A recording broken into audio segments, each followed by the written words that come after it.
I'm running a little. You got on Richard time apparently. Am I in under the wire or am I actually? Oh, yeah, No, you're good. You haven't started the meeting yet. Richard usually just gets in under the wire Yeah. too, so. You're just standing up doing the pledge.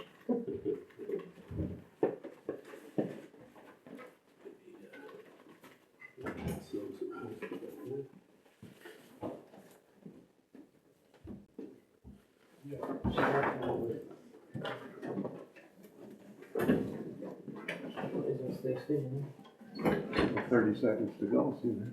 Yeah. Did you, William, get everything straightened out? I don't know if there was anything to straighten out. Well, I don't know either, but you both came in the same time. No, I looked at my phone and it said 59, I said, oh boy, here we go. 6 o'clock. Okay, Good to go. I guess we'll open the meeting. Pledge of allegiance. I pledge Allegiance to the flag of the United States of America and to the republic for which it stands, one nation, under God, indivisible, with liberty and justice for all.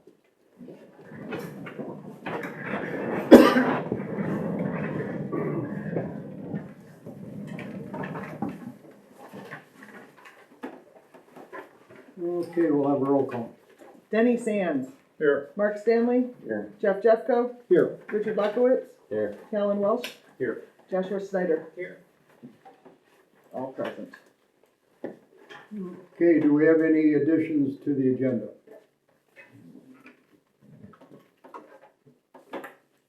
I'd like to add an addition to the agenda. I think with the amount of electric vehicles that we have and we're charging to license the ones, we ought to do the electric scooters also.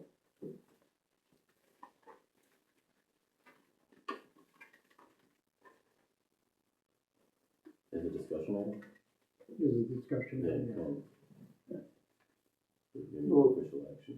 Yeah, we'll put that under new business and discuss it there. Any other additions to the agenda?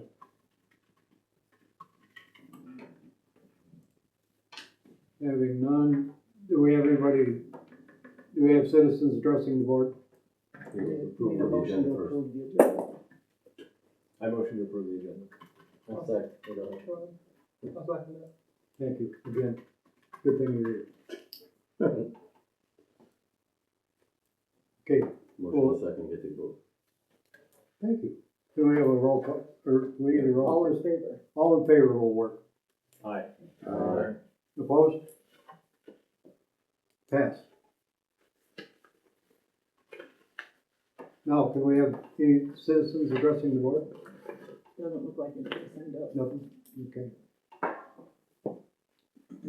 We'll go on to reports and actions. The annual audit report. Was not presented tonight for approval, will be on the December meeting agenda.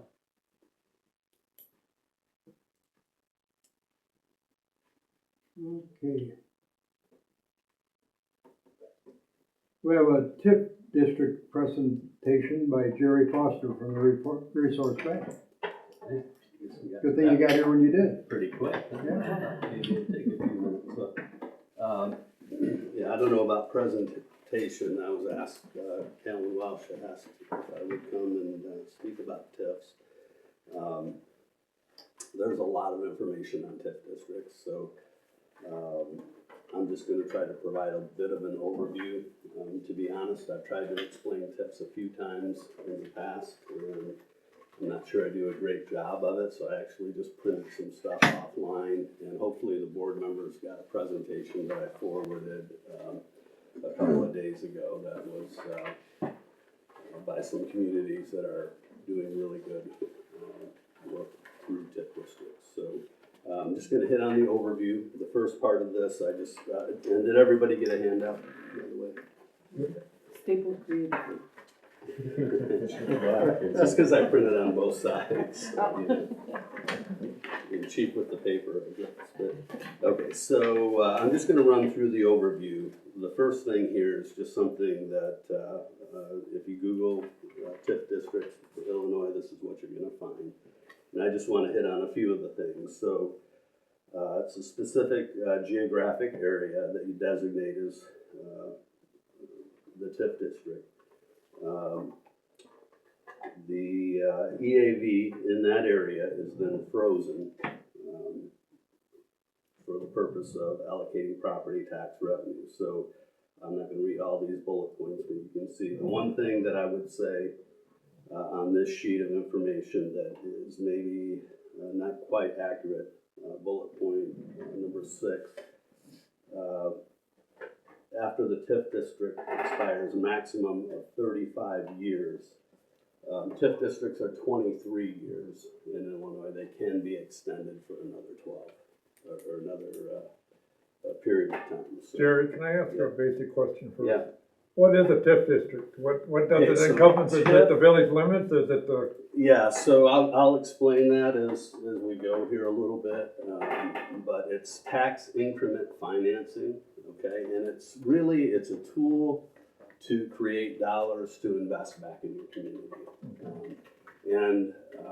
I'll back up also a little bit. The last several years, I've spent researching successful small towns. Throughout Illinois, throughout much of the Midwest, we were creating a website called InspireRenewEnjoy.com. That website is up if anybody wants to go to that to look at information. There's a ton of information about TIF districts. We're profiling in their successful communities. One of those is Dietrich, Illinois, which has done amazing work because of TIF districts. They're actually a developer in that community. By utilizing the tool and utilizing it well and properly. I'm sure if you start to Google TIF districts, there's plenty of them that have not been done correctly or used correctly over the years. So there's probably as much negative information as positive. But in the research that I've done in the last several years, it's a tool that is used by almost every one of these communities that I'm seeing with successful results. So it's a tool in the toolbox that municipalities can use to increase investment dollars within an area of your community to reinvest in the community. So I won't go through, like I said, all of these, but there's a few basic things. The very general way to look at a TIF district is that the increase within a certain area of the equalized assessed value of that property, any increase within that TIF district goes into the TIF district to be used for reinvestment in the community. Okay, so, like I said, it's a 23-year period that they can be used, they can be extended, and frequently are. The things they can be used for is infrastructure, roads, sewer, streetlights, repair of existing buildings, acquisition and assembly of property, demolition and site preparation, correction of environmental issues, job training programs, incentives for private developers. So this is a tool that many of the bigger communities throughout Illinois use. There are probably hundreds of TIF districts alone in the metropolitan Chicago area. Sycamore uses them, DeKalb uses them. So I've seen, as an example, in DeKalb, an old property that had been vacated for several years. There was not much interest in any private investment in that property because of the amount of money it would take to get it back to usefulness, where the city of DeKalb used the TIF district, and I believe it was somewhere in the neighborhood of $400,000 to put into this deal to help make it happen, where a private investor would then invest, I believe, over $1 million on their own then to finish this project and bring this building back online. So that's kind of the intent, how many communities have used them. The Dietrich model is very different, though, I would say. because they use residential building as part of the, way they develop their TIF. Balance. Excuse me. I think I'm losing my voice too, so I apologize. Okay, so those are a few of the things that can be used for. And that presentation that I sent to the board earlier was by Adam Stroud. He's a senior project manager for PGAV Planners, which is out of St. Louis. They work with a lot of communities. They do private consulting. And this is part of a presentation that when I reached out to Dietrich for some updated information, that they put me in touch with Adam. So I want to just share some of the things that he used in that presentation, which I thought were really helpful. You know, when you're looking at a TIF district and considering this, so the big question that he asked is, do you need the incentives?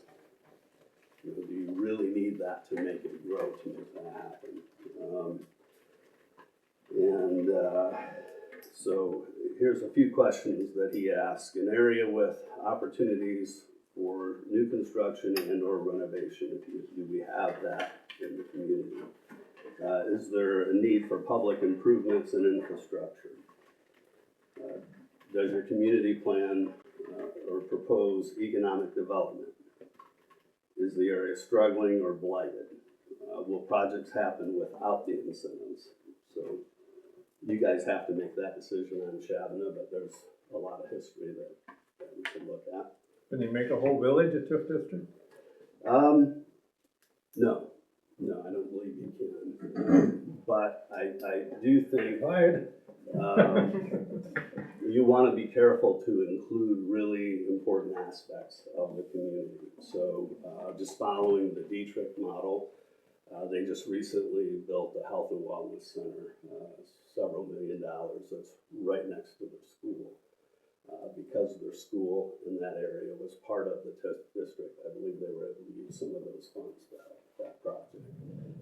So you want to include key areas that might need some of that reinvestment. If you are going to include residential TIF, it can be really damaging to the school. And so, kind of getting ahead of it, but I'll come back to that in a little bit, because you got to be really careful. Every school is getting money from the state for how many kids they have in the district. And if you're bringing families in and the school is not getting funding from the TIF district, then you're really asking a lot more of them over time, but I'll come back to that in just a little bit. Okay, so those are a few of the things to look at. A couple of key points about TIFs that he makes in that presentation too that I thought were really good. Property tax is what generates the incentive for a TIF. As the EAVs increase, then the dollars come into the TIF district. It involves all the other taxing bodies in the community, and so the relations with those other taxing bodies are really important, and probably to me would be the place to start if there's an interest. So for example, you'd have to have, so we're looking at, say, 3 taxing bodies. So it would be the village, the fire district, and the school district. Is there anything I'm missing? In the township. Maybe the township. And the township. So they'd all have to be on board. And fire district. Maybe. Right, but I mean, it has to be unanimous, or? I don't know, and Rich, I'm not gonna dive into the details, I just wanted to provide an overview. Okay. My recommendation really is to bring somebody like Steve Klein back in, Klein and Associates, that have done TIF districts for many communities around Illinois. I don't know if they go beyond Illinois, but they've done a lot of them in Illinois. Okay. And I know they'd be willing to come and approach the board, but I don't want to try to get into specifics, because I'm No, I was just wondering. really not that familiar. So for me, it's learn as I go, and this isn't something I've done personally. For me, just something I've seen with a lot of towns. And if you don't get everybody on board, you're involved in litigation and opposition. Oh, Tax really? somebody. Oh, okay. From that perspective, then you gotta get everybody on board. And that really would be where I would recommend starting. That's the common theme that I kind of hear in these communities too. It's the relationships that they have between those entities that is really strong. Very important. So you have to attract private investment to generate TIF money, right? So you need new money coming into that to raise the EAVs and bring that investment money in. And an area must qualify for a TIF, so there is a whole legal process that I'm sure Dominic can talk about. Yeah, and probably know a lot more details than I would too. So I'm happy to point to you for any detailed questions. If you know them, please. So a TIF district, an area, we would call it, say, downtown Shabbona. Yeah. It could just be Yeah, all of any businesses on 30 would be a district. The way that Dietrich does it, they kind of started with, they have open farm ground kind of in two areas of the town. Really not unlike Shabbona in a way if you look at the east and west end. They encompass what was a new subdivision for commercial. They brought in more, it's a business, I guess, subdivision or Industrial park. thank you, industrial park, I could not find the word. So that, as new investment comes in, brought in a lot of money as far as the TIF district. So it goes from that area through their downtown, around their schools, and then connects out to what they call the Hartke subdivision, which is a residential development. Now, they're doing something really special there. They're selling properties. They are the developer in that community. So they've acquired the land, which I believe was through the Dietrich Economic Development Corporation that they have 501c3. But then they've actually developed that land. And then turn around and sold the lots for a loss, but there's a covenant that you have to start building within the first year, because TIFs only last for 23 years. So that big incentive to get people to build right away is a big part of that, but it does include an industrial park, kind of their core downtown, and then residential development. So at the bottom of that page, you'll see how the revenue kind of is handled. I thought this chart was one of the simplest ones that I've seen. Adam has it extending over really a 24 or 5-year period because it takes a year for that money to start flowing in. The blue line at the bottom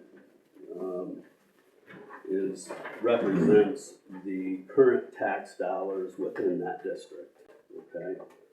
So that never really changes throughout this period. So the left shows the amount of dollars, right? So it's at about $50 as it's showing there. And that's based off of the current tax equalized assessed value on that property. That never goes away. So wherever the tax dollars are flowing now, they continue to flow. That same amount goes to the same organizations and same taxing bodies. If you create a TIF district, what happens is as the EAVs go up, it's showing that in the red, that is the additional EAV money that stays within the TIF district, and that's money that you can reinvest. When the 23 years is over, the taxing bodies then get the full amount that's shown there in the blue. So that increase, I think the school superintendent in Dietrich put it as, they look at it as a savings account for them. They know as that TIF district ends, their equalized assessed value or the amount of tax money they get coming in is much greater. So that's just a quick overview of TIF. But if I could, Frank, I'd like to tell you about something else too, which is business development districts, which is kind of akin to a TIF district. And it may be another option for the board to consider.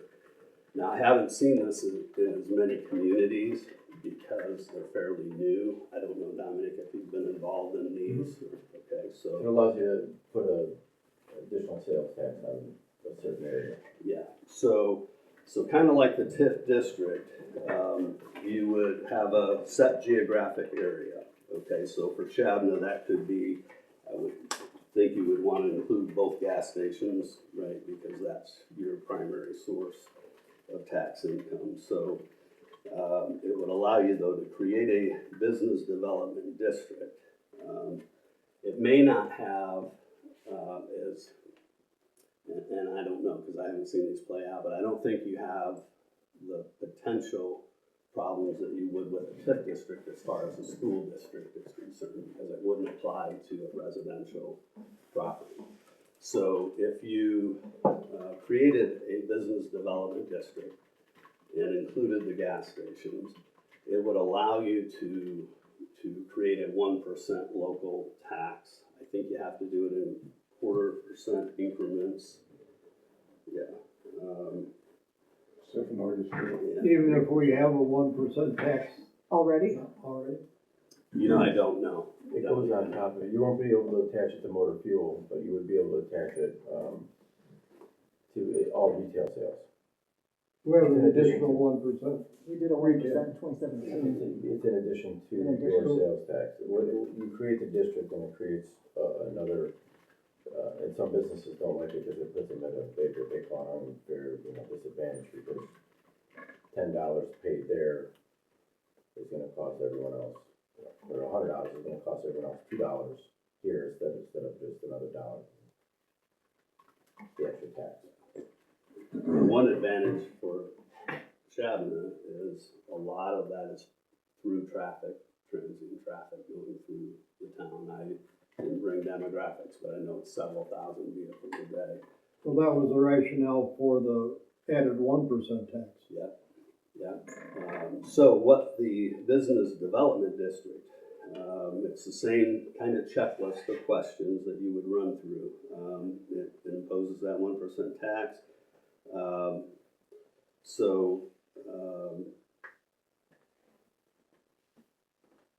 You kind of list here too some of the things that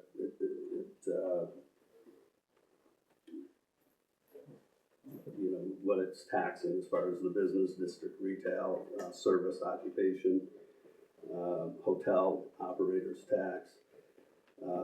And similar to TIF, there has to be a component though of like blighted or an area that is not getting reinvestment dollars, and I think you could show that in Shabbona, but it is kind of the same criteria. It is also 23 years, and the chart there at the bottom I thought was really important.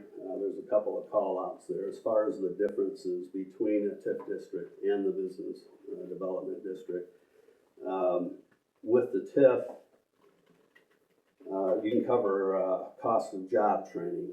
You can reimburse the schools and libraries, which is really important, especially if there's a residential component, right? Payment in lieu of taxes, interest incurred by developer, and cost of affordable housing. So there's some things that you can invest in that you wouldn't be able to with a business development district. The common things that list here: rehab structures, new repair public improvements,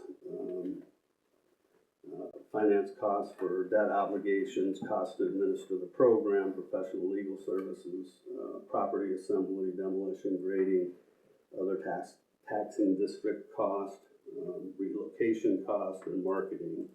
The one thing the business development district you can do is the cost to construct new private buildings, which you may not be able to do with a TIF district. So that kind of gives you an idea how that money can be invested. So that is really just an overview. Hopefully to start a conversation. I'm happy to try to deflect any questions to Dominique. That's why he's here. They've used them in Rochelle, we have 4 of them there, so. TIF districts? 4 TIF districts, yes. You don't, the school districts are fine typically as long as you don't use TIF for residential purposes. Because then they're not taking on additional students without any additional revenue from the property taxes. And that would be one thing that if you looked at that, I would just suggest that we look at the Dietrich model, because how they're doing that, they're creating incentives to bring people into the community. I don't know that you need to do that in Shabbona either. In very different parts of the state, and just the Gurler Road corridor in DeKalb is a lot of jobs, right? So for Dietrich, it's really important. Their school district, their numbers were shrinking, and so they really followed the model from Ohio, Illinois, from many, many years ago. In fact, they worked with the same group that did that in Ohio, Illinois, down in Dietrich. So it would have been about 92 or 3. So, any questions? Any questions for Jerry? Thank you.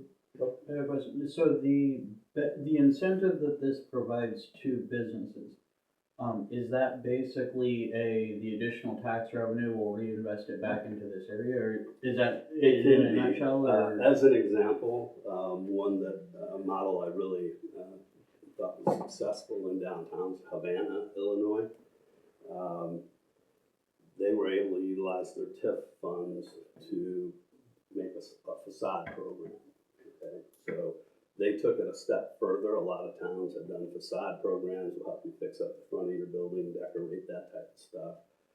The one in Havana was more in depth in that it protected the structure. So if you had roof issues, siding, or windows, they included that as well. And instead of like a 25% of the amount that they would award, they awarded up to 75% of the cost to getting their buildings fixed up. And what that did, and Rochelle, you're seeing this as well, many small towns that are reactivating their upper floor apartment buildings in the downtowns. It brings life to the communities. It brings a lot of people that are relying on the businesses and that are there. So, if you think about when Shabbona was built, I think about our branch in Leland, actually. Sorry to switch gears, but it was built in 1894, I believe. And the guy that built it had a tack shop, harness shop, leather, saddles, all that kind of stuff. They lived in the upstairs and used the downstairs as their retail place. That's how many of them were designed. And over time, as people moved out of those communities, people started living in the downstairs. Well, it's hard to put a business there. Now you're losing that income too, right? That resale tax is not coming back in. And as that happened over many decades, many of these towns have lost all that revenue coming in. So I've seen a lot of, and Havana's a great example of where they worked with all of the owners. They provided the 75% to fix your building up, get it structurally sound, make sure that you can have people safely living in the apartments above. And then by having that many more people, you're giving your retailers on the main floor a better chance of making it. So it all kind of runs together, but that's just an example of one. That's what I can think of anyway. Does that answer your question? Yeah. Thank you. I have 2 questions if I can. Yeah. They're kind of related. So if a TIF project is funded and then it doesn't increase the value of that property, like let's say something happens or something, like what happens in that situation? I would defer to Dominic. There's a couple ways you can actually fund a project. You can do it parcel specific, or you can do it through the TIF as a whole, depending on the nature. So if it's specific to that, say you're going to reimburse $250,000 of the improvement. And they're not capable of doing it over the 23 years, then the time runs out and they only get what they get.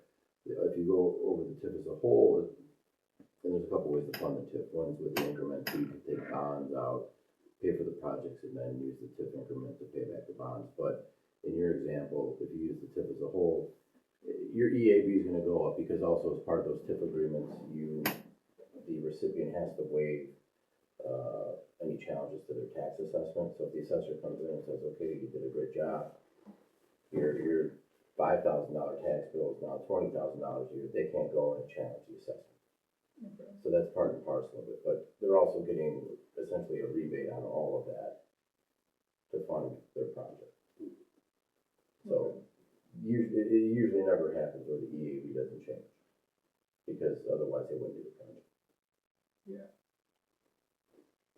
And so the other question, I'm blanking on that. So you mentioned that there's downsides too, like if a TIF district isn't run properly, like what are some common ones? Well, I think the main thing, a couple things I've heard, if a TIF district is like put in place for one project, not a good idea. The cost, everything's too much, and I've heard a couple of examples. I think Waterman years ago would be an example. They did that in the early 90s or late 80s when they built the pickle plant. There are many others too, and then the other thing I've heard is just what Dominic alluded to as far as the school districts. You got to be very careful that you can do a lot more harm than good if it's not run correctly. So.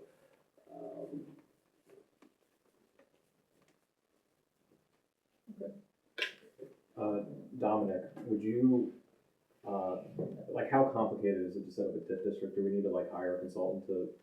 So I've worked with a couple, and Kathy Field worked for my office, considered one of the gurus across the street on TIFs and establishing them. I've established 3, just in Rochelle, and one of our communities has 10. So you're gonna have to do a study, you're gonna have to identify what's a blighted area, and then have basically a plan of what you want to do to redevelop. So I know there's potential development of something, with a casino or otherwise they were thinking. Well, I think that would be out of the TIF district. It would be, but if you want to make it so that that corridor from your town into that area is going to attract development, restaurants, so on and so forth, what you would do is you identify that as your blighted TIF district, wrap it into probably your traditional downtown and make sure it's all contiguous. And then not only will you have existing EAV, but anything that's there that was farmland is gonna have a huge boost in the EAV because it goes from being assessed as farmland to commercial or business. And so you can then identify that as your business district or your downtown business district. But within that TIF, you have to have that vision. So you'll need to consult on the front end to determine the blight. And then the legal process from there is pretty relatively straightforward. Okay. Couple public hearings, and then every year you'll have to do a joint review board with all the taxing bodies. And I think in the comprehensive plan, there's already the area set up for development. So, and I think there were a few words there, blighted.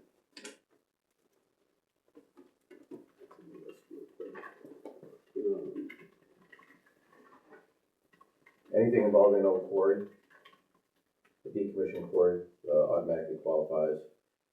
I can start a quarry. I don't know if we have one. I have a town with 2.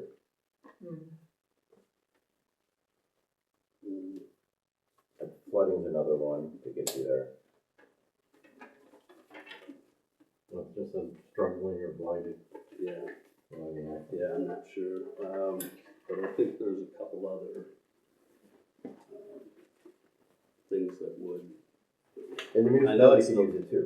but for thing that I've heard engineers talk about. But for the TIF, there wouldn't be money to invest, or there wouldn't be investment. I think was part of that too. That's all I did. Thank you, Jerry. All right, thank you guys. Thanks. Thanks, Jerry. We lean on you down there. Yeah, I think the ones are like physical deficiencies, dilapidation, obsolescence, excessive vacancy. So I have a quick question, so, this is off the cuff here. So when you like eat it in Naperville, and you pay your bill, and there's a line that says Naperville, and it's like an extra tax, is that a business district tax? I don't know if they've set one up, but, they're home rule, so they can do a couple other things that you can't. But I mean, is that, because I always see that when I'm paying my bill, and I'm like, well, what the hell is this? Yeah, they do have business districts, Yeah. but yes, so you would see it, so your retail, so you had a Walmart, and you put a 1%, it would be a 1% above your sales tax that's already there. Right, okay. That's why some businesses don't like it, because they think it makes them less Yeah. competitive, because their product is, for the same purpose, is more expensive than what down the street. Right.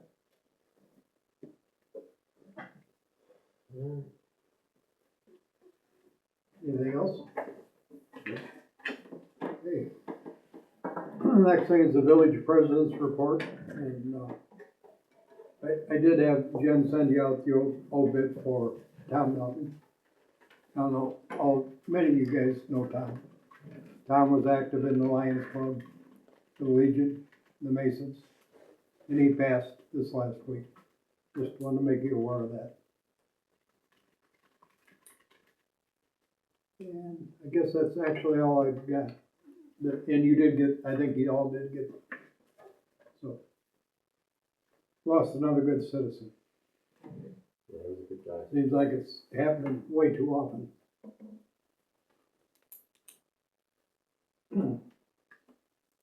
I've got the Public Works report, which is, continue to do locates for MetroNet fiber. And I think you've probably all seen the MetroNet fiber going in. But we're locating, we're spending hours locating for MetroNet fiber, because they'll locate and then pretty soon they didn't get in and they gotta locate again. Locates are only good for so many days, so we're doing a lot of that. And I think you've all seen the leaf pickups. I think, I'd like to commend the two guys for the work they're doing. We're getting a lot of good work out of two guys that, it's really looking good. It's doing a remarkable job, I think. So if you get a chance, let John or Jerry know that you're happy with what they're doing. We'll go to the committee reports. Infrastructure Committee, Mark? Nothing new to report. Okay. Finance Committee, Calvin? Everybody was here for that, so I think everybody knows. So I think we're good on that, okay. Development Committee, Part of the minutes, so, excuse me? I'm sorry, I think that it probably needs to be part of the minutes of the, just need to say audit reviewed. Audit reviewed. To quite an extent. You guys ready for me to go on now? Sorry. Okay. Development Committee, Josh? I don't really have anything to go. And then Public Affairs Committee, Denny? Yeah, we had a meeting, and the big thing coming up is the Christmas party at the church.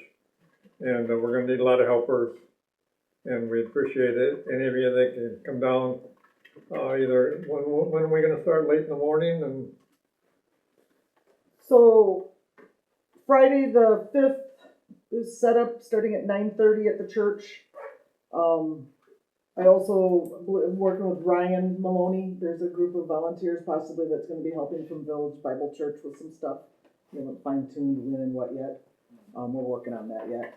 But anybody that can come help 9:30 to set up tables and chairs. I've already talked to Public Works. We're gonna borrow like 12 tables from the fire department because we're short tables. We've got 20 crafters and vendors. The cafe will be providing chili, and we'll have beverages, popping water, and free hot cocoa and popcorn available. The event is 3 to 6 on 12/6, with crafters starting to set up at 1 o'clock. We If I won't need- need if I anybody need to set up then on assistance- If I Saturday? need assistance Saturday with volunteers to help crafters bring stuff in and do takedown and that, I'll let you guys know. Okay. Be on call for that. But the Kind of- Friday is really the, That's, yeah, it's a couple hours of time to get the church basement all set up. So that way it's good to go. And I can label where everybody's going then. I'll be at the church starting at 1 o'clock on Saturday as the crafters start coming in. And the Lions Club will have a table in the depot. They're gonna be selling their wagon raffle tickets. If you bought them in the past, you could buy them at the cafe or in our pub on the weekends. And then they're also gonna bring the wagon and sell them at the depot. That's pretty much all I've got. Waiting for a few things to come in, otherwise I've got everything ready to go. Okay, and then the second half of our committee meeting, we went over the definitions for road signs and what may or may not be possible to do in the area. We brought up some old business brochures that were made years ago, listing all the businesses that were handed out to park visitors and to everybody in town, and we're working on redoing that. We had the State Highway Department lady was here, and she gave us a lot of good information. And then from the state park, the park superintendent was here also and gave us a lot of good information about the park and how we could integrate the park with the village and get more people to visit downtown Shabbona or the businesses in Shabbona. So that was the main gist of our committee meeting, those two topics.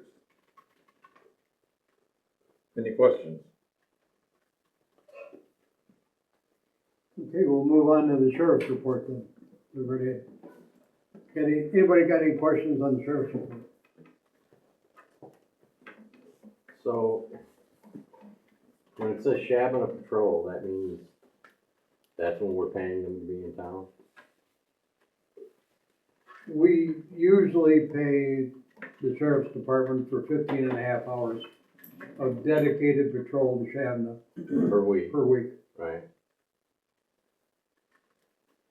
So, on this breakdown, so Shabbona Patrol, You know, pictures of that, is what we're paying for. right? So I'm just trying to get clarification on, so we've got Shabbona Patrol, we've got regular patrol.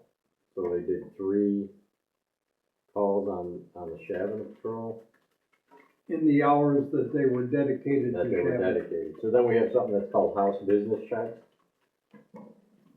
So that would. And those are ones, if you see there's 70 business checks, house and business checks. Right. 21 of those they did outside of our dedicated hours. We have a car in town for 15.5 hours a week. Right. The other ones, the sheriff's patrol, are the cars that's out in the county. Could be during that 15 hours a week or the rest of the time. So just so I'm clear, so we're paying $5,000 for them to do three calls? Is that what it breaks down to? That's the way it's broken down this month, yeah. What was it last month? Am I missing something? I don't think it was a lot different. I think maybe there were Is that a not few right? more calls, but That seems kind of expensive. I'll do it for half that price.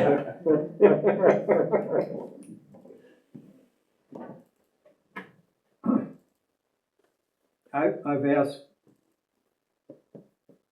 the sheriff and the chief deputy to increase traffic stops on the semis going through town.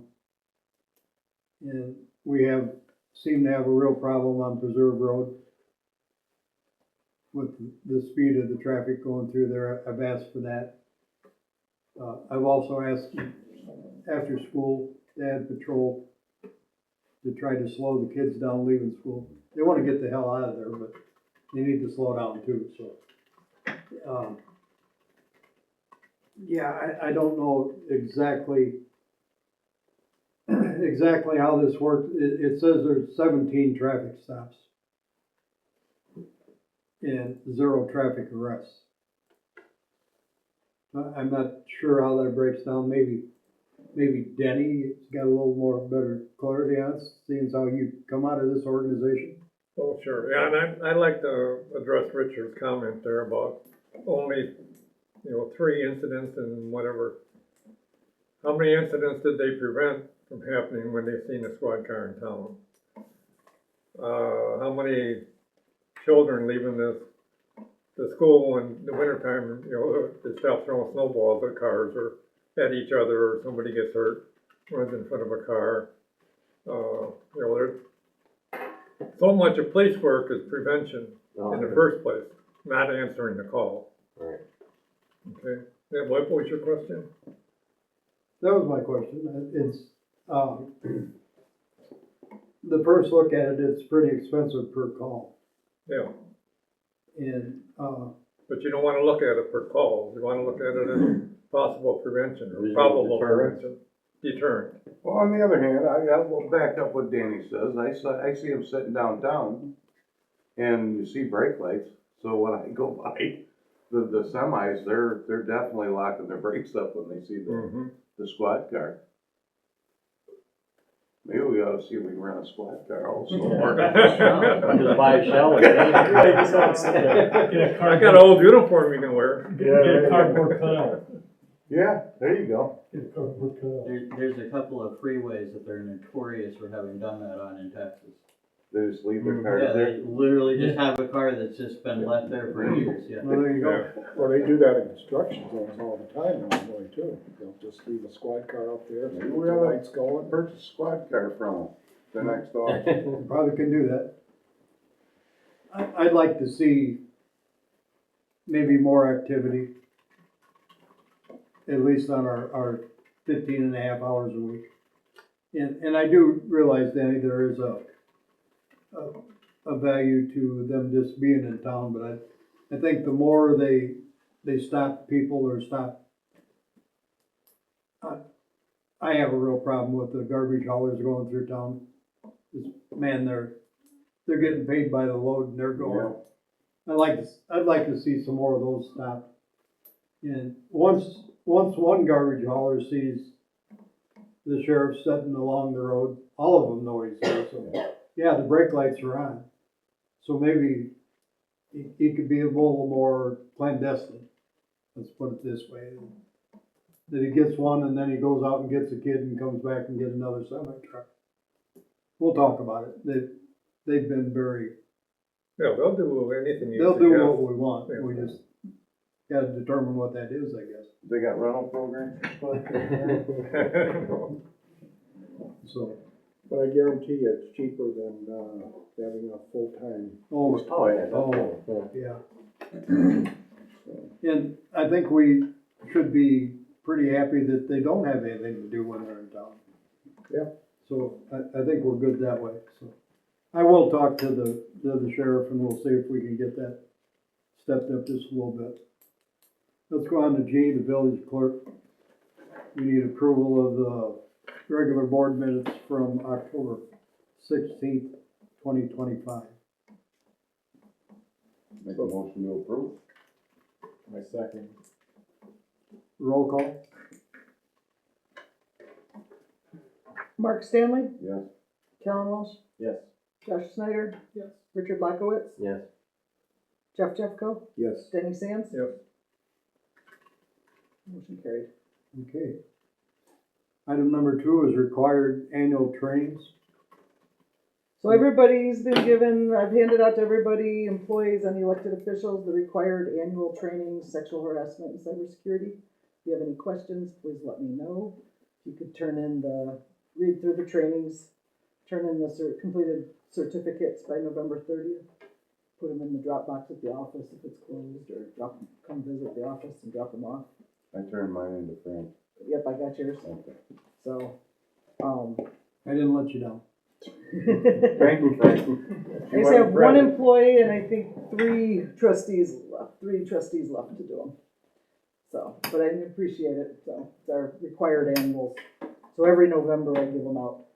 And if you don't wanna keep, if you're gonna throw away the training packets you were given, I will take those back and reuse them. I give her your training package. Save a tree.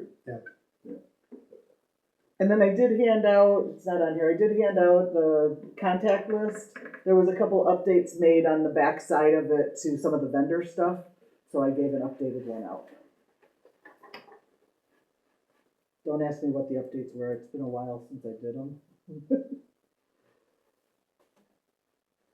That's all I got. Oh, good. We'll go on to number 6, the financials. Approval of the bills and payroll for November 2025, including the sheriff's invoice, Why is the sheriff's invoice called out? because it didn't get here in time. Didn't get here in time for it to be part of the check run and part of the packet. Okay.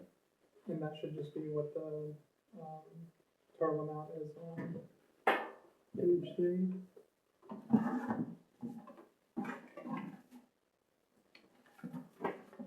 Yeah, the $4,987.90.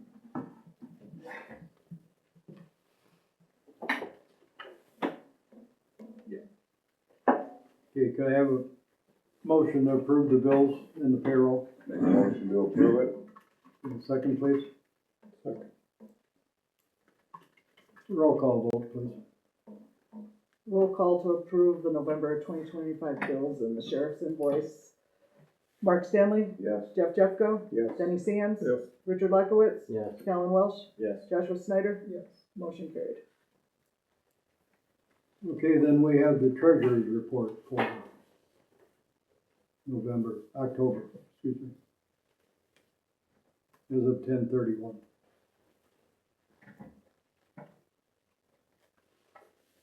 Does anyone have any questions about the treasurer's report, which includes, it's on page 16 of your packet, 17, 18.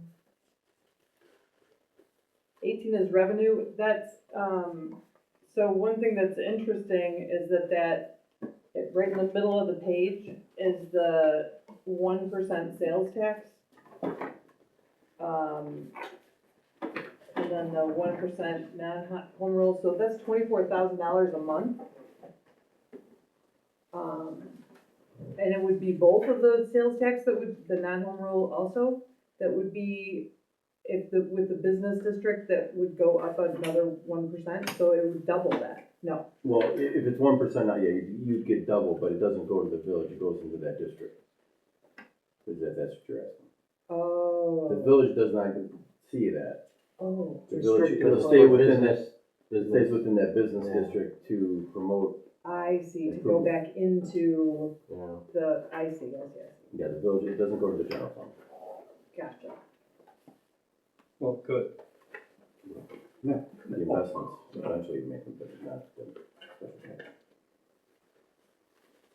Any other questions on the treasurer's report? As you see, we're doing a little different, trying to break it out so you know how much money's here.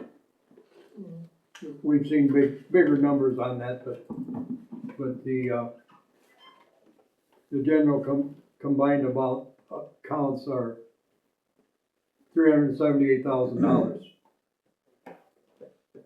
We don't wanna lose sight of the fact there's $177,000 in motor fuel tax that we can't get to. I just wanted it broken out so you could see it maybe a little bit better. And then we've got a spot on here for the loans and how we're paying them off. And then maybe to some of Mark's questions, we got the grants on here, how we're paying those out. If you notice on the grants, we've paid out for the Compeer financial grant. We pretty well got that exhausted. As a matter of fact, we went over $924, and I'm sorry for that. That's gonna come out of the general fund, but I think it's money's well spent. Actually took it out of capital development, because the improvements in the park qualify for capital development funds. So it didn't come out of general. So I guess what I'm saying is we're trying to make it easier to see where the money's at. And there again, that's another effort that's going into equalizing that general fund is, we have a better understanding now of how that's supposed to, the money's supposed to go into and out of which fund, and so I think that we're moving in the right direction of fixing that negative. So, it was brought up earlier and we talked about it. Can you find out what the forgiveness was during COVID for the water and sewer bills? The Yeah, I amount? made a note that we'll research Okay. that, Good, thank you. and then we can present that to the board to decide if they wanna move it To back out of see, water to because- general. Water and sewer, Water actually. and, It would be water and sewer, correct? Yeah. So, and garbage. yeah, Garbage is in the general fund. Yeah, but it's in the general fund, it's money that, Right, but the It's- water and it's- sewer funds right, could pay it's- go that's back not to the there, general fund for that. because I think maybe that'll help us if we see what the amount was. Maybe if we decide to help us on our shortfall on the general fund. hopefully, yeah. We also got the last chunk of county taxes today, and that's over $12,000 too, so, you know, all the, So it'd be a 23 grand to the negative. We're getting there. Hopefully. Okay, thank you for everything you've done to make this broken up, and sorry that we questioned it the way we did, but I'd rather see it laid out like this, so there's a better understanding of what it is.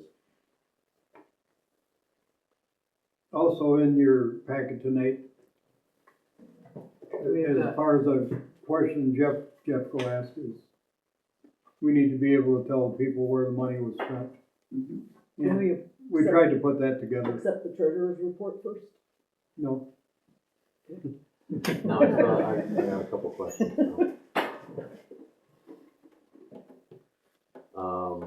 We talked about one of them, but there's a interfund transfer of 11,000, what was that for? What page are you looking at? Are you looking, that's that operating statement? Yeah, That's separate from the treasurer's report. oh, okay. The treasurer's report is just page 16, 17, and 18. Oh, okay, yeah, so just read it. Wait. okay, just to make them happy, I'll ask for a motion to approve the treasurer's report. Make a motion to approve it. Second, Second. roll call vote, please. Mark Stanley, Yes. Callan Welsh, Yes. Josh Snyder, Yes. Richard Luckowitz, Yeah, Denny Sands, Yes. Jeff Jeffco, Yes. motion carried. Okay, and then we'll say right with the alphabet, the operating statement. yeah, so I'm looking at, page 20 of 42. The, interfund transfer, line item 100387. I was just wondering what that was for. 11,629. I believe that was the facade fund, without being able to click on it. I believe that we took the facade fund, which is unrestricted, and put it in the general fund, so that, to offset some of that negative balance. So, So the 35 would be even worse then. yeah, it started off worse. So Frank said move, take the facade fund and move it back into the general, because that's where it came from. Right. And then that, we've talked about this one already, but I'm sure people are probably saying it and saying, what is that? The, refund reimbursements, or what was it under? The 82,000? That went into miscellaneous? Yeah, miscellaneous, yeah. Yep, that was the reimbursement from IDOT for Fairgram Engineering for the downtown streetscape. For what we paid out, that 82,000 was reimbursed to us. It showed up the first week of June. And we just didn't know where to. put Grant it. money wasn't funneled through the nothing was funneled through the grant fund where it should have been. So week one as treasurer, I just popped it into the miscellaneous account under general where we paid out of general. Was that the one we were waiting on for the wrong dirt in the flower pots? No, this was a payment from early 2024 that took a while to come through. We're still waiting on the closeout stuff and any other credits that are coming our way. What about that other grant that's still, for the, I don't know anything on that yet. how much is that for? The wind stolen, Yeah, the 65,000.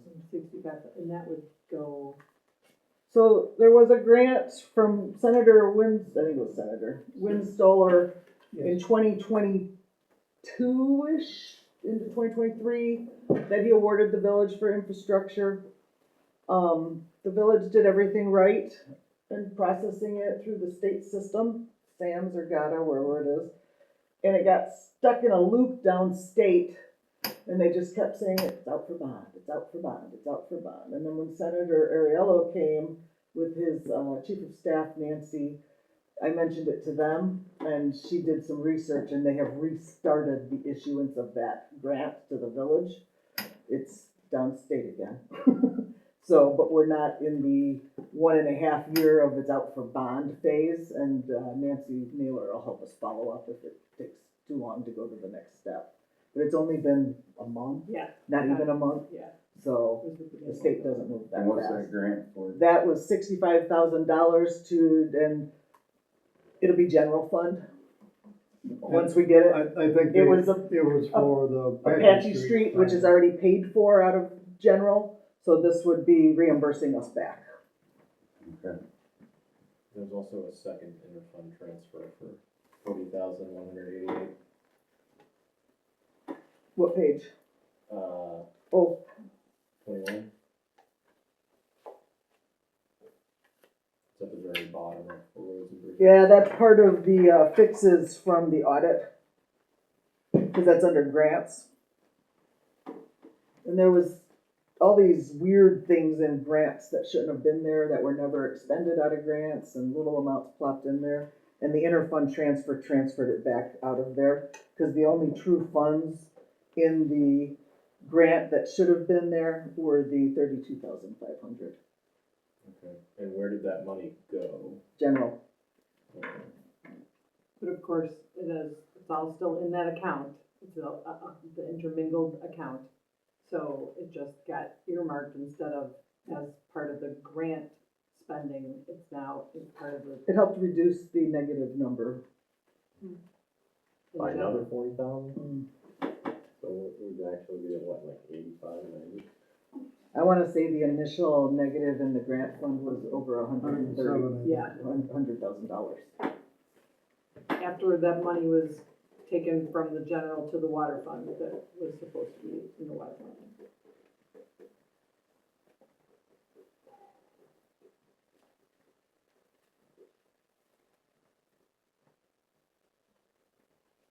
Any other questions on that or comments? The only other interfund transfer that'll show up will be,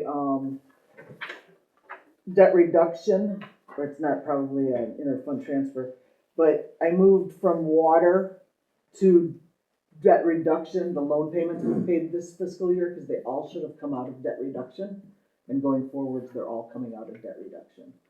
I learned a lot with this audit, because I knew nothing about the general ledger and portion of our business. And how much was that for you? That was for almost $49,000 was moved out for For debt reduction? Was paid out of debt reduction because I moved it from the water From the fund. water fund, yeah. So, at month end, or what we're calling it, where are we at in the general fund right now? That'd be the $35,000 on page 16. So we're That's just, as of October 31st. okay. if you're asking what it is at this moment, it's still, Around 35,000. no, Right now, I think it's somewhere under 30. it's getting better. We're going in the right direction anyway. That's all I'm asking.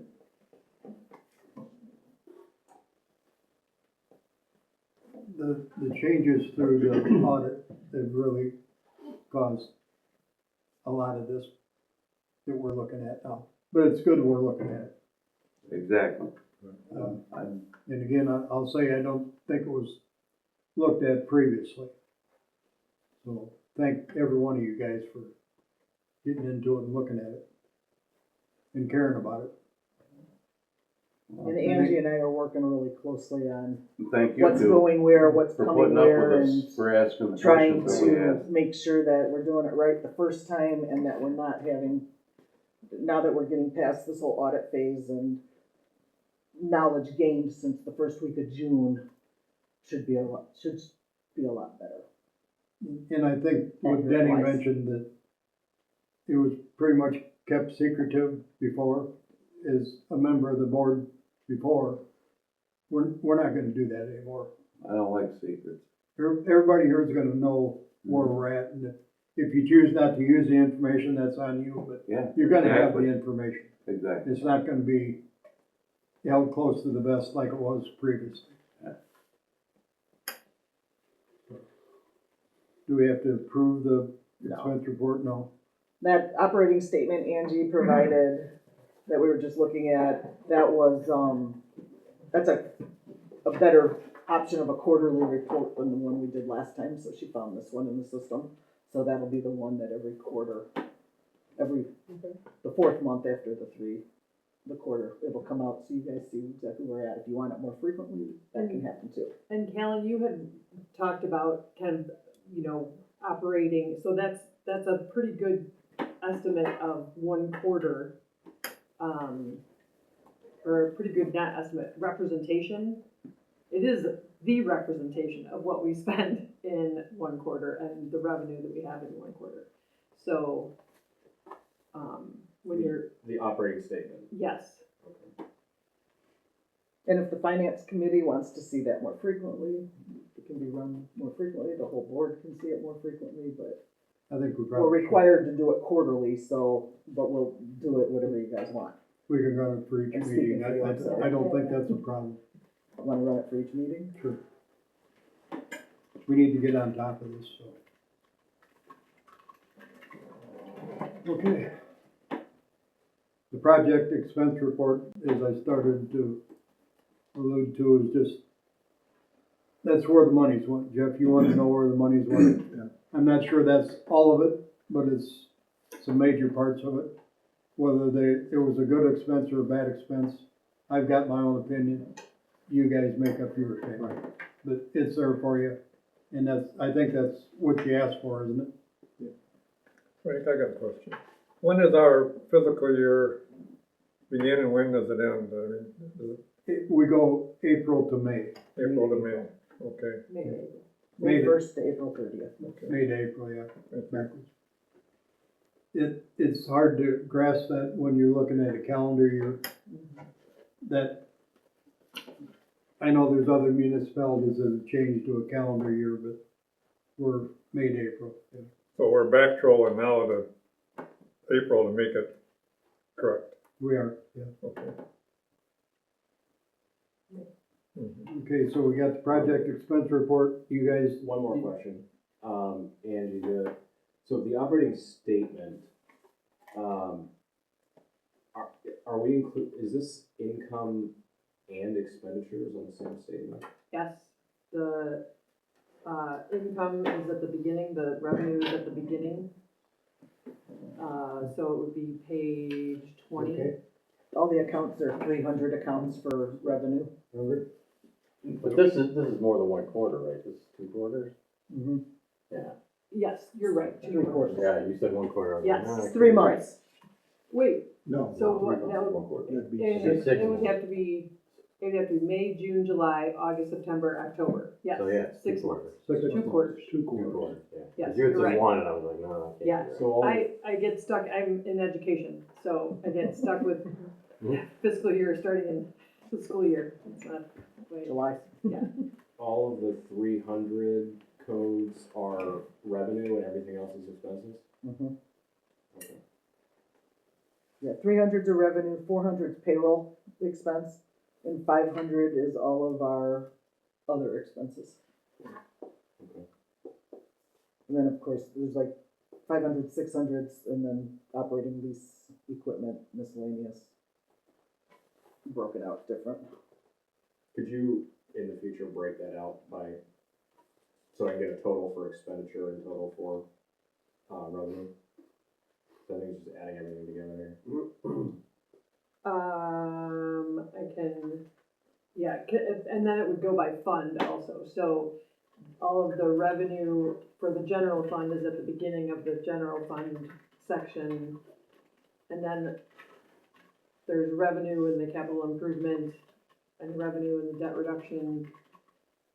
So, I think we can check off which accounts we want and which ones we don't, and run one revenue and one expense to get the numbers he wants. Yeah, well, if you Or could just I- add a total underneath yeah. the 300s. Yeah. So that I can see what the revenues are per fund. yep, And that's gonna show how much we're either in the red or in the black. Yeah. This report doesn't show cash in account, it's just showing actual what came in and what went out. and do you care about the budget column? Well, I want my question answered though.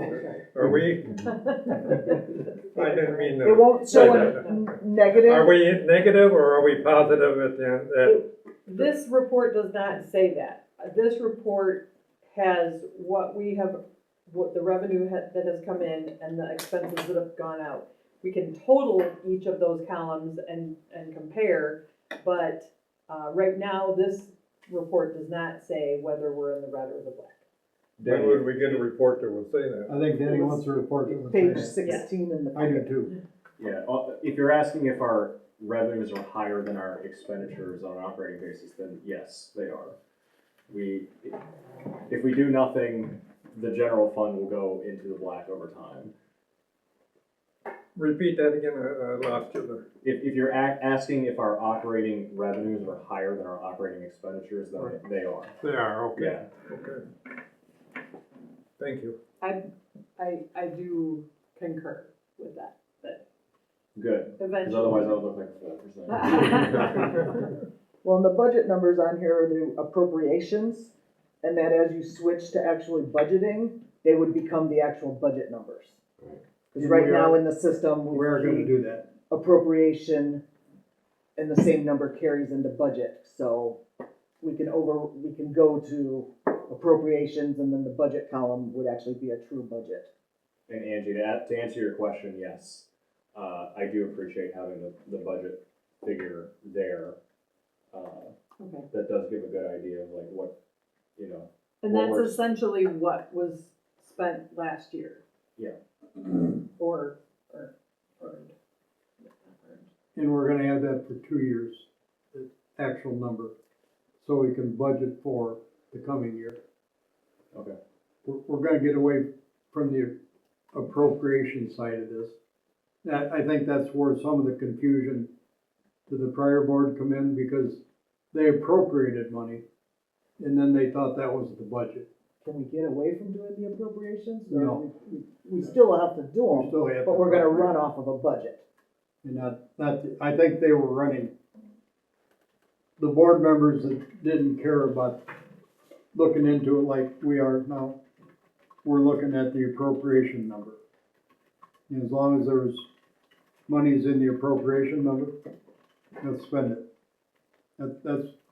I think that's how we got into this problem. I think you hit it right on the head. And you were there, I wasn't, so, Yeah, I agree with your conclusion. thank you. Okay, let's go on to utility billing. Updates, issues, and concerns.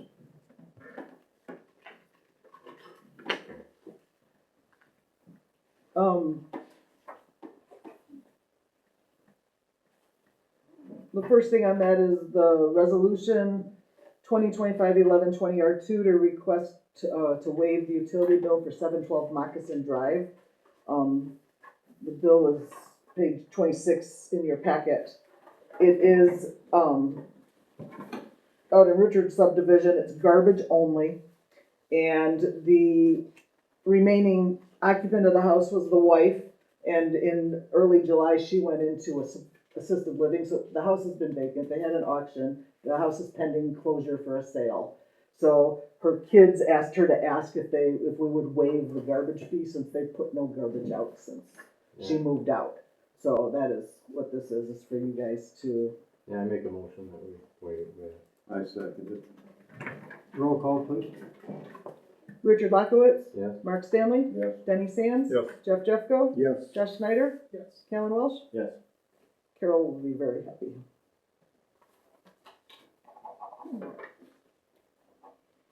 Okay, And then there were 12 accounts that were notified of outstanding balances with a door hanger on Monday the 17th. The deadline for the late bills was 6 p.m. on Friday the 14th. I didn't do Friday night or Saturday though. 7 had made 7 out of 12, 0 payments on their account and no communication. And 5 had not paid in full. By 6:30 p.m. on Monday the 17th, all but 3 accounts that had never made a payment were paid and off the list. Those 3 accounts that had their full balance due since the bill was issued on 10/2 were shut off the morning of 11/18. After lunch, I hadn't heard from a single one of them, so I made 3 phone calls. And 2 of them paid immediately and got shut back on before 3:30. And 1 is going to be paying either tomorrow or Saturday, he said. His water is still shut off. And that house is vacant, so 2 of the houses out of the 3 were actually vacant. So, just kind of give you an idea. That was all I had. questions on any of that? Okay, let's go on to 7A ordinances. Ordinance 2025. Oh, I'm sorry, can I back up for a minute? I know one of the things that you did was, send out about going to, Paperless? paperless billing. Email billing. Yeah, People don't read very well. So, including me, I didn't think I could either. I've had a few people come in the office and I hand them the slip and say, could you fill this out for me? I'm going to do gotta figure out how, another wave. I've got over 75 or 79 people filled the slip out and said yes to email billing. And then probably 150 people didn't fill it out at all. But I'm getting a few more people, especially with the mailbox at home, that it took them 15 to 17 days to get their bill, that are saying, what other options? Can you email it to me? I'm like, yes, I can sign you up for that. And I think we I'd like to make a proposal. before it was due. Yeah. And that's post office. It's leaving the post office and going to Fox Valley, and it's taking, people started getting it delivered to their home 12 days after they were put in the mail. But somebody in Florida got it, She got it the day before it was due, and then she mailed a check. That was us. I got mine right before. She's our only out-of-state person, so. Or no, it was the, Well, Frank got his like 2 days after Jerry got Yeah. his, and Jerry lives I like carried 5 it in houses that up the many. street. It's crazy. and I think it was only a day or two before it was due. Well, I'm just curious where they're at, so hopefully, maybe the next bill that goes out and do the same thing, and then maybe put something in the, I think I'm just gonna do it on a separate sheet, yeah. so, part of the newsletter. yeah. Okay, let's go on to ordinances, resolutions, and proclamations by turkey suppers eaten cold.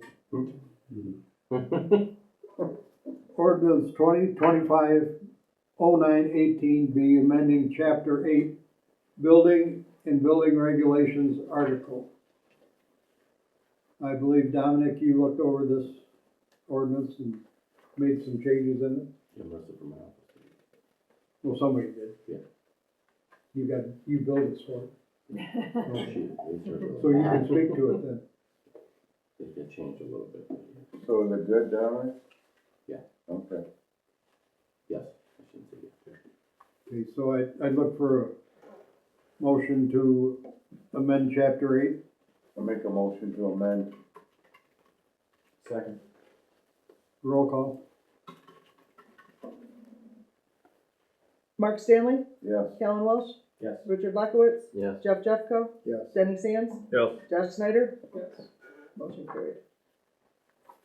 Okay, then we have ordinance 2025-11-20. It's the tax levy ordinance.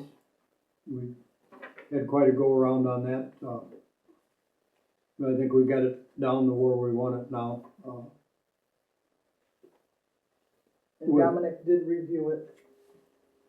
Again, it was okay. Did we talk about this one? Yes. We did, but I want you to say it. Yes. Okay. We go off of last year's levy. And we can, Plus 3.5%, yeah. we can add, we added 3.5% to last year's levy. The most we can get is 2.9% because DeKalb County is a PTEL. But the county will cut us back from that 3.5% to 2.9, so this is where we need to be.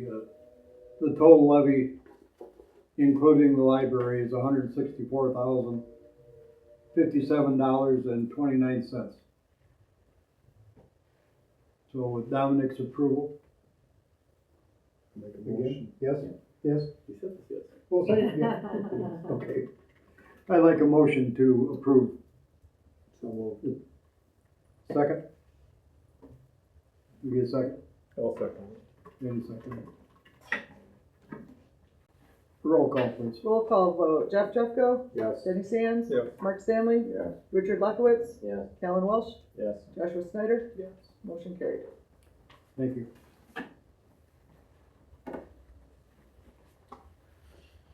Okay, the resolution part of this, resolution 2025-11, 20R3, approving the credit card policy.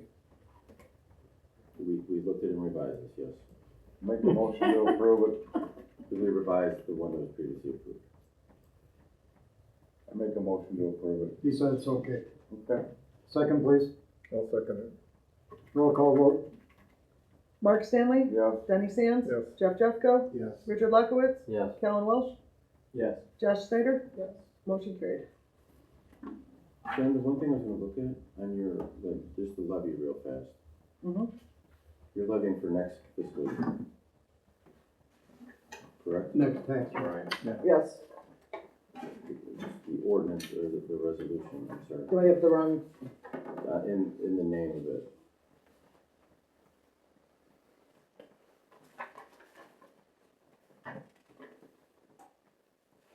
Just to make sure.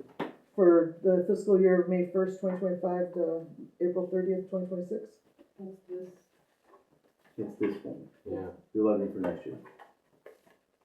Good catch. So May 26th to April 27? Yes. Yes. Okay, I will fix that. So I just need As a amended. motion,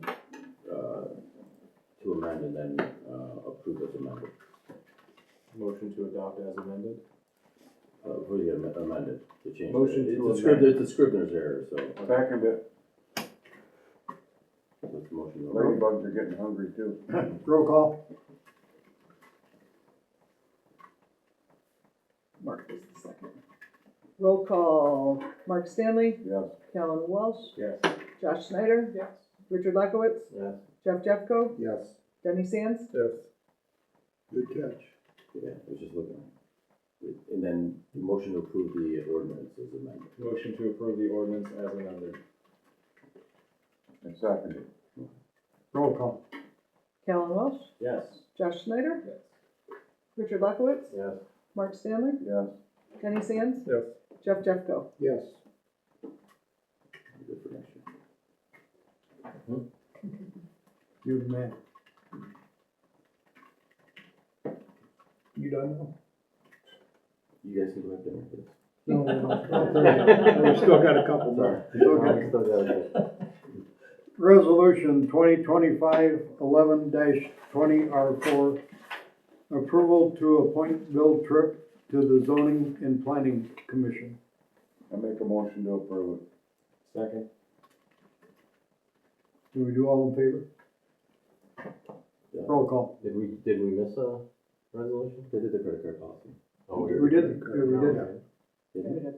Didn't we do it? Yeah, we did. we did. Yeah. I said it was revised and. And then we Oh, jumped back up we to tax jumped over levy. that? Okay, sorry. Dominic, fast for you? We did the levy, then credit card, then back to levy, and now we're. Let's approve Bill Tripp. Bill, raise your hand so everybody knows you. Okay.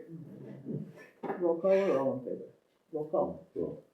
Roll call, Mark Stanley, Yes. Callan Welsh, Yes. Denny Sands, Yes. Jeff Jeffco, Yes. Richard Lekowitz, Yes. Joshua Snyder. Yes. Motion carried. I hope we have a lot of meetings for you to go to. I'll be there. Number 8, Jeff. old business. I guess we don't have any unless somebody knows of some. Don't like his name. Oh, He's got too many here's the troublemaker. Okay, 9, new business, discussion and approval of adding members to committees. Do we have any discussion? I think that we should add Jeff Jeffco to the finance committee. Okay, thank you. Then we'll approve that on resolution 2025-11-20R5, adding a member, Jeff Jeffco, to the finance committee. That's some fast service. Look at that. Almost like you did. I motion to approve the resolution. Roll call? Roll call. Callan Welsh, Yes. Josh Snyder, Yes. Richard Lekowitz, Yes. Mark Stanley, Yeah. Jeff Jeffco, Do I abstain to that, or do You can vote. I? Yes. Denny Sands. Yes. Motion carried. And then we added electric scooters. So, I'd like to discuss with everybody, we do the golf carts and all the other stuff, go-karts, and if they fit within our rules, we have electric scooters riding all over town. Why aren't we, having a village sticker for those too? They're using the roadways. They're used the same as golf carts. Is there an age requirement for those? I have no idea. Are Do they you have to be licensed? licensed to do an electric scooter? None of them are that we're putting village stickers on. As far as electric bicycles though? Well, the golf carts and UTVs, you've gotta have a valid driver's license to stick. Is that what it is? But some of those little bicycles that don't have pedals, they're basically unlicensed vehicles or unauthorized vehicles on roadways. So, I see those electric scooters and fat tire scooters, they'll do like 35, 40 miles an I hour. don't know, they're clipping. Yeah, so if we're gonna do that, they need to be able to do hand signals, stuff like that, and at least have a flashing light and a headlight on them. I think we need to discuss that, and maybe add that to our, what do we call Well, it? I guess my concern would be liability. Cause I doesn't feel like you're condoning or acquiescing to the use of those if you get. Right, and then what It's like the golf carts, I think IML's got the model ordinance for it, and there's a waiver as part of it that the village is not liable. But don't for like the anything. golf carts, ATVs, UTVs, don't we have to have insurance for those? Yeah. It's in the ordinance. So, I mean, yeah, you're running a different, with a bicycle and scooters, you don't have those. Right. But I mean, if we're gonna forego them requiring a driver's license, and then they get in an accident, we allow them to do it. You see what I'm saying? So Okay. I think it's opening liability up to us. Well, the Illinois Municipal League, we believe, has a model ordinance for scooters. Yeah, it's a prohibition though, it's not a license. They're prohibiting them on certain roadways and, thoroughfares. I can pull a couple, that template, and there's some municipalities that have passed regulations on them.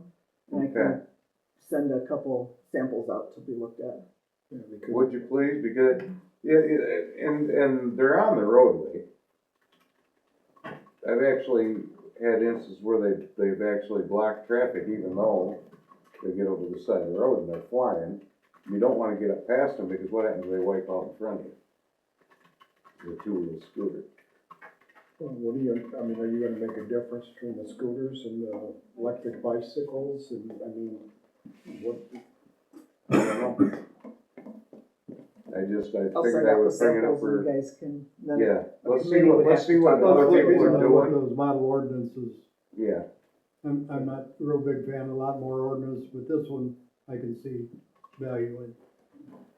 Well, yeah, I mean, there's not a ton of them, but I've seen probably 3 or 4 maybe.